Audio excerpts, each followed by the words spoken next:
Election Day 2012 is still more than a year away, but many Americans are starting to turn their attention to the race for the Republican presidential nomination.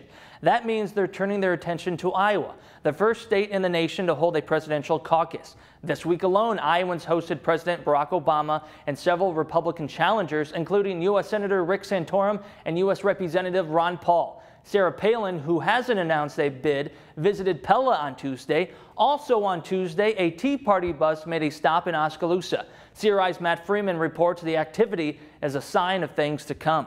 The people at the grassroots have a better sense of what's happening, a better grasp, and they are willing to consider significant change. Dozens of Mahaska County residents turned up at Smoky Row Tuesday night to hear from two Tea Party members with national political experience. Jeffrey Bell is a political consultant who was an aide to Presidents Nixon and Reagan. Eric Goranson also spoke. He's with the conservative activist group, the American Principles Project. Our goal is to get out, get the mock caucus training in front of people, and just encourage them to get out, to vet the candidates, to discuss these issues. Iowa Tea Party Chairman Ryan Rhodes says Oskaloosaans have the privilege and responsibility to ask candidates questions about the budget deficit, health care, marriage rights, anything on their minds. The reason Iowa's first in the nation is because we vet the candidates. The reason we will stay first in the nation is because we will continue putting them through the ringer. The race for the GOP presidential nomination is heating up in Iowa, and the first measuring stick for candidates was released on Sunday. A Des Moines Register poll of 400 likely Iowa Republican caucus goers shows that despite only one visit to the Hawkeye state, Mitt Romney is in the early lead with 23% of the vote. Republican political consultant Bell says Romney's hold on Iowa might be slipping because he hasn't been in the state enough. I think he's making a mistake by not competing in Iowa, given that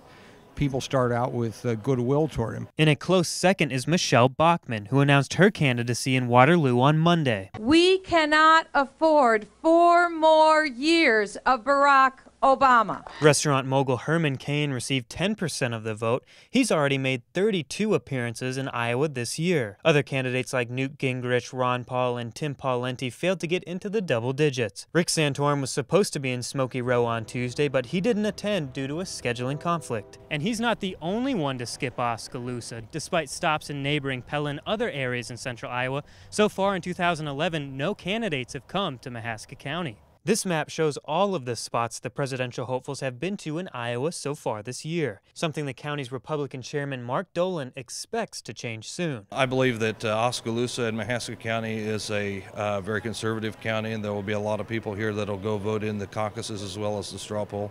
I imagine that will cause a lot of concern on the part of the candidates to want to get out here and get their voices heard. For Mahaska County resident David Tyler, the candidates can't come to Oskaloosa soon enough. I'm looking for a candidate who will stand up and not only talk, but I want to see his past actions. I'm going to go see them all. For CRI Weekly News, I'm Matt Freeman. Thanks, Matt. The Iowa caucuses are February 6, 2012. CRI will keep you up to date on the race for the Republican ticket.